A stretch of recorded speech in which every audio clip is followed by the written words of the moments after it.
did it. We carried out those passions, those lifestyles, those desires. There was no check. There was no balance. There was no halting us because we had no accountability in our minds. Now, obviously, it looked differently in everyone's lives, right? Some of us may have been more outwardly flagrant with disobedience and say, I don't care what people think. Others of us, and this was me as a kid, I was more reserved and I didn't do the bad things, but I was still as wicked in the inside, jealous of the fact that they got to do those things outwardly and I was too coward to do so myself.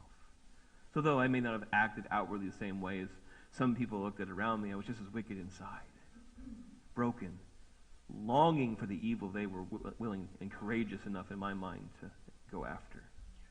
No difference.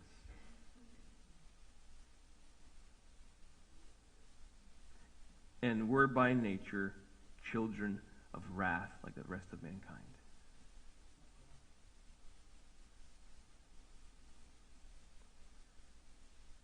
We did what our bodies, our flesh, the enemy told us. And that was our motivation. To fulfill our passionate lust for the flesh, to live as we please and do what we wanted because it was our life to live as we sought fit. Now, why does Paul want us to remember this? Remember, he's talking to Christians, right? He's not just calling out evil, wicked people in Ephesus. He's saying, you Christians, this is what you were like. You followers of Christ, you were once dead, following the course of this world, living according to the enemy's statutes, carrying out these passions and desires without any regard for others.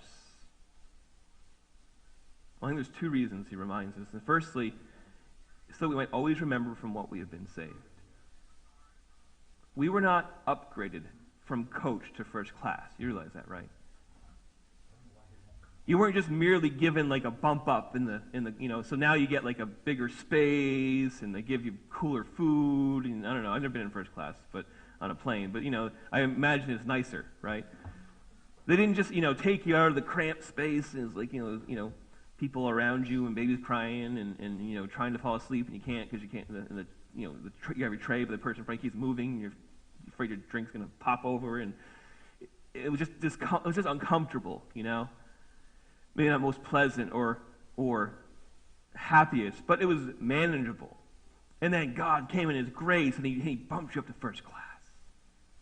And now I get leg room and steak and a big screen movie in front of me, right?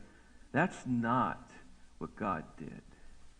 It wasn't simply an upgrade on an airline flight or something like that. It wasn't just simply this convenience thing. Oh, I wasn't so bad before, and now it's even better, right? No. God brought us from the depths of wicked, evil, sinful brokenness. We were destined for hell. The hair, I don't know if you have hairy toes or not, but if you do, the hair on your toes was already, well, it matters the analogy, right? Was already beginning to feel the heat, right? And curling back from that. I don't know, that's what I thought of. I'm sorry. We'll move on from that image. Right? I just visualized. I could, you ever put your, never mind. I blame you, Renee. You started laughing first. You made that look. Like, what are you talking about? She knows me too well. Yeah. But we weren't just merely moved from one level of comfort to another. We were brought from the precipice of death. And then not just past the line of comfort, right? But as we'll read, to just the most amazing, blessed, glorious thing we could ever imagine. Let us not forget who we were for so many reasons. First of all, that we might cling wholeheartedly to Christ. Right? Just cling to Him. I don't want to ever let go. I don't ever want to look back and see that again.